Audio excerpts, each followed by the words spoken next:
Hello students, welcome to physics class. Students, आज हम यहाँ पे बीएससी सेकंड सेमेस्टर का पेपर 2 उसका नेक्स्ट टॉपिक कर रहे हैं, यूनिट 2 का ही। ठीक है, एक टॉपिक हम कर चुके हैं, आज नेक्स्ट टॉपिक डिस्कस करने जा रहे हैं।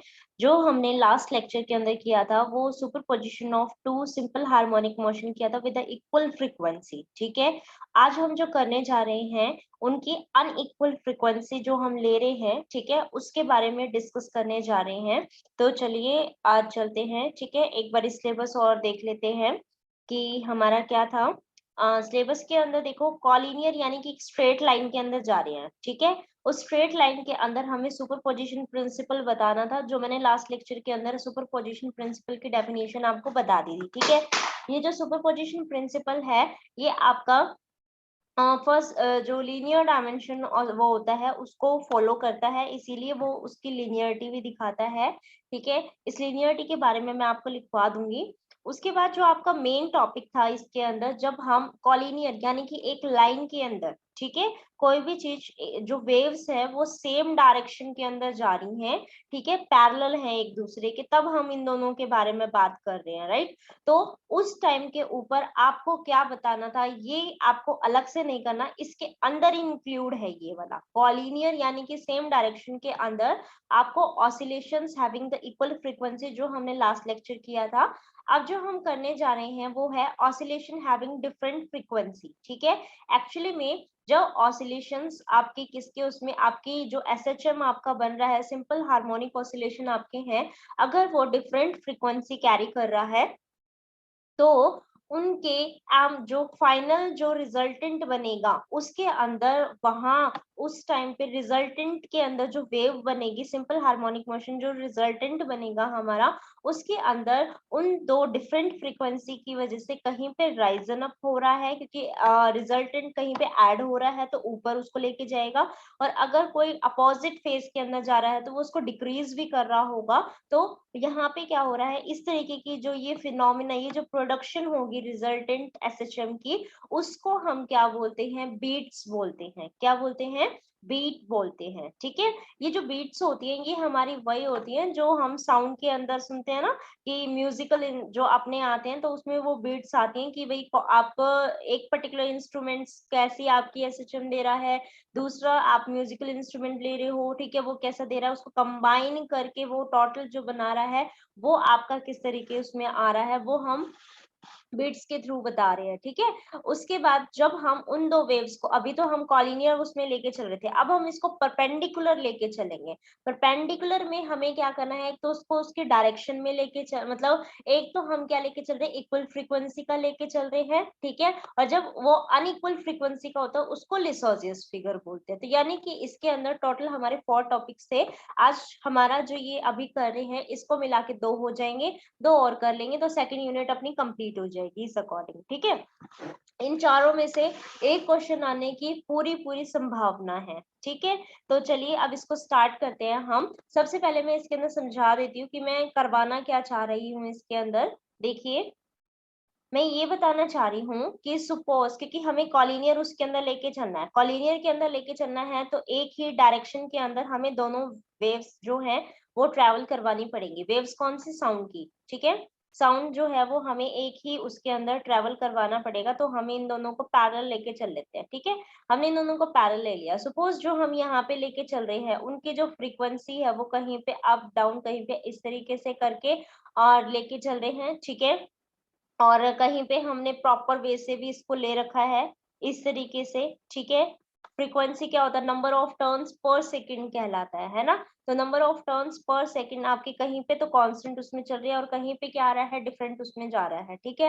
ये एम्पलीट्यूड का भी कम दिखा रहा है और कहीं पे भी ये कम ज्यादा होके एक साइड में अगर ज्यादा टर्म्स बन रही है या कम बन रही है उसका भी ये जो है वो शो करता है फ्रीक्वेंसी। ठीक है, तो एम्पलीट्यूड तो हमारा जस्ट ये हो जाएगा कि ये कितना है, अगर हम सभी उसमें कांस्टेंट लेके चल रहे हैं तो इसका मतलब कांस्टेंट एम्पलीट्यूड के बारे में बात कर रहे हैं। लेकिन अगर पर्टिकुलर फ्रीक्वेंसी यानी कि कितने टाइम के अंदर, एक पर्टिकुलर टाइम के अंदर कितने टर्न्स इसके अंदर बन रहे हैं और इसके अंदर कितने बन रहे हैं, वो ही डिफरेंस आपका क्रिएट करवाएगा उसके फ्रीक्वेंसी के अंदर, राइट।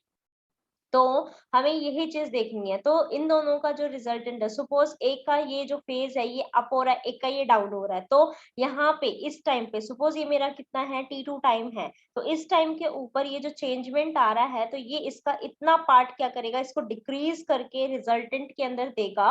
तो इसकी वजह से क्या होगा, यहाँ पे ये जो टोटल आया था ये वाला इतना क्या हो जाएगा, आपका कट हो जाएगा और सिर्फ ये इतनी ही रिजल्टेंट के अंदर पीक बनेगा, इतना ही एम्पलीट्यूड ये देगा इसका। ठीक है, तो ये कह रहा है कि इस तरीके की चीज कहीं पे राइजन अप हो रहा है, कहीं पे डाउन उसमें हो रहा है, तो यही आपका क्या है यहाँ पे जो है ये शो करता है बीट को।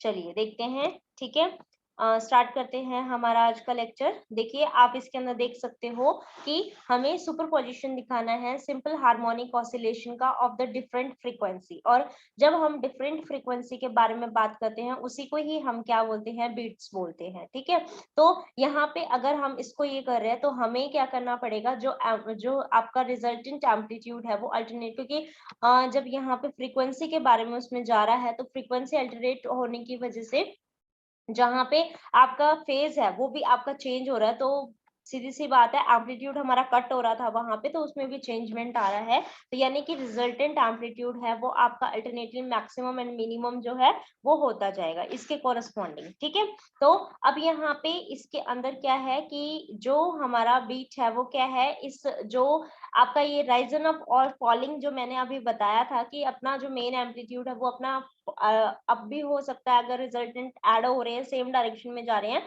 ठीक है, इन फेज के अंदर है तो वो अप करेगा और अगर आउट ऑफ फेज होगा तो वो डाउन जाएगा। ठीक है, तो उसको हम क्या बोलते हैं, वैक्सिंग या फिर वैनिंग ऑफ साउंड बोलते हैं। ठीक है, और इसी वैक्सिंग और वैनिंग ऑफ साउंड को ही हम क्या बोलते हैं बेटा, बीट्स बोलते हैं। यानी कि वन वैक्सिंग या वैनिंग जो है वो एक बीट लेके चलता है, तो कितने आपके वैक्सिंग और वैनिंग हुई एक सेकंड के अंदर, उसको हम क्या बोलेंगे, फ्रीक्वेंसी ऑफ बीट्स। यानी कि हम जो मेन फ्रीक्वेंसी बोलते हैं वो हमारी क्या होते हैं, number of turns per second. तो अब अगर बीट्स की फ्रीक्वेंसी करनी है तो यानी कि नंबर ऑफ वैक्सिंग या वैनिंग इन 1 सेकंड क्या हो जाएगा, फ्रीक्वेंसी ऑफ बीट्स हो जाएगा। ठीक है, समझ में आ गया। तो यानी कि हम अगर दो फ्रीक्वेंसी का जो वेव्स हमने ले रखी हैं उनकी फ्रीक्वेंसी जो डिफरेंस है उनका अगर डिफरेंस निकाले तो वो ही हमारी क्या होगी, फ्रीक्वेंसी ऑफ बीट्स होगी। अब हमें इसका ग्राफिकल मेथड्स भी बताना था और आपको इसका मैथमेटिकल मेथड भी बताना, राइट, जैसा आपने इक्वल फ्रीक्वेंसी के केस के अंदर किया था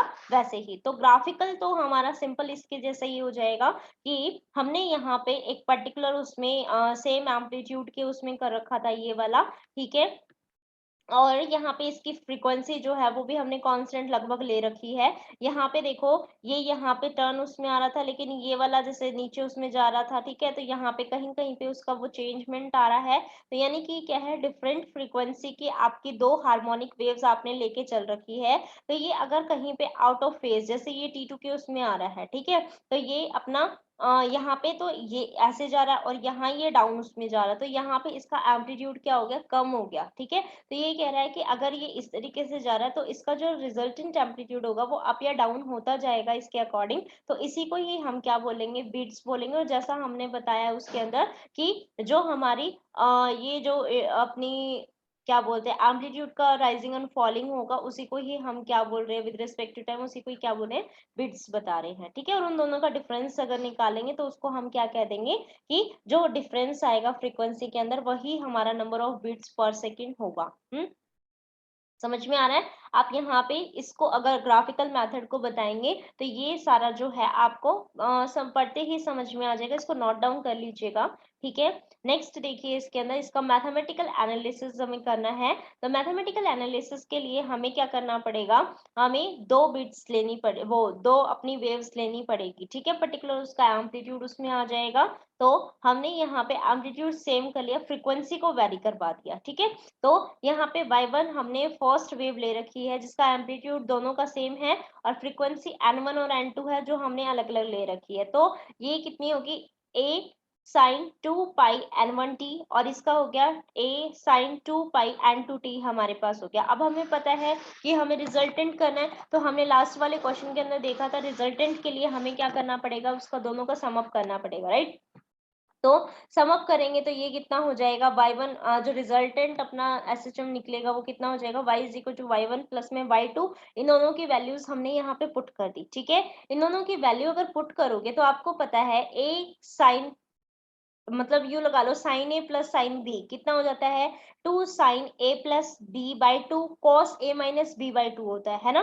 तो यहाँ पे भी हम वही वाला फॉर्मूला लगा रहे हैं। देखिए यहाँ पे 2a अपने पास, ये a कॉमन आ रहा है यहाँ से, ठीक है। तो 2a हमारे पास हो जाएगा sine a plus B by 2 यानी कि 2 पाई n1t प्लस में 2 पाई n2t डिवाइडेड बाई 2। यहाँ से 2 पाई t कॉमन आ रहा है तो मैंने इनको बाहर निकाल लिया और n1 प्लस n2 बाई 2 हो गया।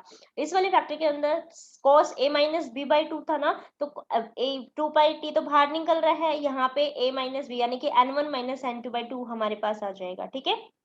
अब ये हमारे पास क्या हो गया, इसी को ही मैंने यहाँ पे लिख रखा है, ठीक है। अब ये जो फर्स्ट फैक्टर था यहाँ पे, ठीक है, क्योंकि डिफरेंस नहीं, हम उसको सम अप करके दिखा रहे हैं तो हमने इस फैक्टर को क्या मान लिया, एम्पलीट्यूड बता दिया, ठीक है, क्योंकि ये सब्ट्रैक्शन या जो भी है वो ये फैक्टर आ जाएगा यहाँ पे। और ये जो हमने वेव का साइन के कॉरस्पॉन्डिंग चला रहे थे तो ये हमने यहाँ पे ले लिया, ठीक है। तो यहाँ पे कितना हो गया हमारा, ए क्या है एम्पलीट्यूड, ठीक है, जो डिक्रीमेंट जो होगा वो इसके कॉरस्पॉन्डिंग अपना आ जाएगा अगर उसके फेज में चेंज है तो, ठीक है, फ्रीक्वेंसी चेंज है तो वो कितनी चेंज है वो इसके कॉरस्पॉन्डिंग पता चल जाएगी। अब यहाँ पे जैसे मैंने बताया पीछे कि ये जो अपना था a, ये क्या है आपका, ये जो a था ये क्या है आपका 2a cos 2 pi n1 minus n2 by 2 into t था, ठीक है। तो ये पूरा कितना हो गया a sin 2 pi n1 plus n2 by 2 t हो जाएगा, ठीक है। तो यानी कि हमारे पास ये आ गया। अब हमें पता है कि ये जो फैक्टर मैंने एम्पलीट्यूड का ले रखा है cos 2 pi n1 minus n2 by 2t हमारे पास है, तो cos प्लस माइनस 1 पे मैक्सिमा एंड मिनिमा हमारे पास होता है। तो मैक्सिमा और मैक्सिमा कितने के उस पे है आपका प्लस माइनस 1 और मिनिमा 0 के उसमें आ जाएगा। तो अगर हम इसको प्लस माइनस 1 रख देते हैं तो यानी कि हमारे पास यहाँ पे जो ये वाला फैक्टर है ये प्लस माइनस 1 किसके उसमें अपने पास यहाँ पे आ जाएगा, तो 2 pi n1 minus n2 by 2 is equal t is equal to किसके इक्वल k पाई के इक्वल हो जाएगा। तो दोनों के इसी में तो दिखाएगा। अगर k मेरा कैसा है आपका, सपोज इवन उसमें चलता जा रहा है, ठीक है, तो इवन चलता जा रहा है तो वो वहां पे क्या देके जाएगा आपका पॉजिटिव उसमें, उसमें लेके जाएंगे तो नेगेटिव मैक्सिमा देके चलता जाएगा, ठीक है। तो यहाँ पे हम यहाँ पे t की वैल्यू क्या लिख सकते हैं, यहाँ पे देखो पाई से पाई तो कैंसिल हो गया और ये कितना हो गया 2 से ये 2 भी कैंसिल आउट हो गया, ठीक है। तो ये कितना हो गया k अपॉन में n1 माइनस n2 हो गया। अब हमें k की वैल्यू पुट करनी है यहाँ पे, ठीक है। तो k की वैल्यू अगर मैं 0 लेती हूँ तो मेरे को पता है कि मेरे पास t 0 हो जाएगा, ये मेरा फर्स्ट मैक्सिमा आएगा। k 1 है तो t 1 कितना हो गया 1 अपॉन में n1 माइनस n2, ये सेकंड मैक्सिमा आ गया। k इज इक्वल टू 2 ले लिया तो 2 अपॉन में n1 माइनस में n2, ये थर्ड मैक्सिमा आ गया। इस तरीके से अगर मैं जो k लेके चल रही हूँ, ठीक है, वो मेरे पास कितना आ गया nth टर्म के लिए, तो ये आ गया। तो अब हमें क्या देखना है इसके अंदर सक्सेसिव, क्योंकि जो हम डिफरेंस लेके चल रहे हैं फ्रीक्वेंसी का वो कांस्टेंट उसमें आए तभी ठीक रहेगा, है ना। तो अगर वो कांस्टेंट, जैसे आपने 12th में फ्रिंज विड्थ पढ़ा होगा, है ना, फ्रिंज विड्थ पढ़ा है ना इंटरफेरेंस के अंदर, तो कोई सी भी आप ऑर्डर ले सकते हो, आप कंस्ट्रक्टिव या डिस्ट्रक्टिव, वो फ्रिंज विड्थ कांस्टेंट फॉर्मूला है beta is equal to lambda D by D वाला, राइट। तो इसके अंदर भी आप कैसा, आप मिनिमा लेके चलो या मैक्सिमा लेके चलो, जो आपका नंबर ऑफ बीट्स का फॉर्मूला है वो यानी कि फ्रीक्वेंसी का जो फ्रीक्वेंसी ऑफ बीट का फॉर्मूला वो कांस्टेंट आएगा। तो अगर वो कांस्टेंट है तो हमें उसका सक्सेसिव मैक्सिमा या सक्सेसिव मिनिमा लेना पड़ेगा। तो सक्सेसिव का मतलब क्या होता है, एक के बाद दूसरा उनका डिफरेंस। तो हम यहाँ पे यही करते हैं, दूसरे में से पहले वाले को, यानी कि ये टी नॉट के टाइम पे था तो this T one minus T not करेंगे तो भी 1 अपॉन में n1 माइनस n2 आएगा।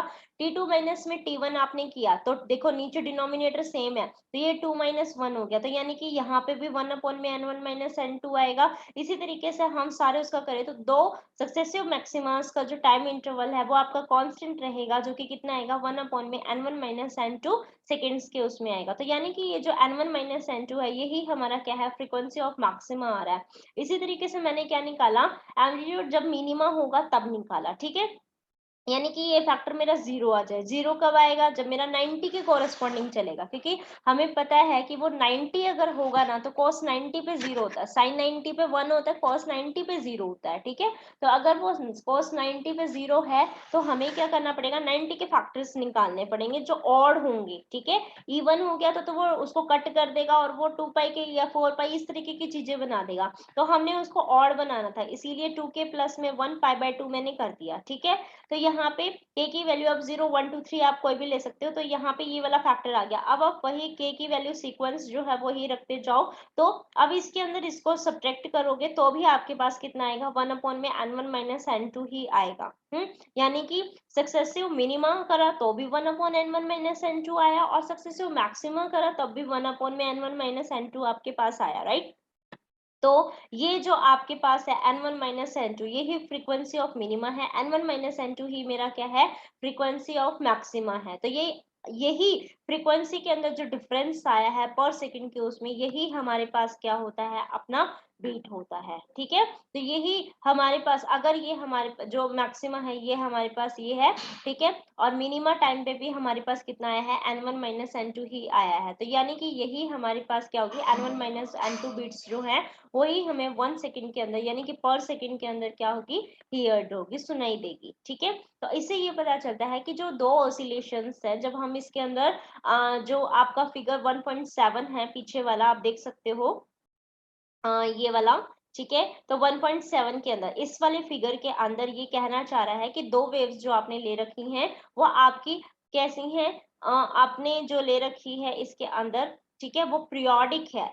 लेकिन जो दूसरी वाली है वो आपकी कैसी है, हार्मोनिक नहीं है। पहली वाली को तो हम, क्योंकि उसमें सारी चीज प्रॉपर वे में है तो उसको हम हार्मोनिक बोल रहे हैं, लेकिन जो दूसरे वाली है वो हार्मोनिक नहीं है, उसका एम्पलीट्यूड क्या हो रहा है, डिक्रीज करता जा रहा है। हार्मोनिक कौन सी होती है, सिंपल हार्मोनिक मोशन कौन से होते हैं, जो प्रॉपर वे में चल रहा है, ठीक है। सुपर जो आपका सिंपल हार्मोनिक मोशन वो कौन से हैं, जो सेम एम्पलीट्यूड सेम फ्रीक्वेंसी से वैरी करते हैं, ठीक है।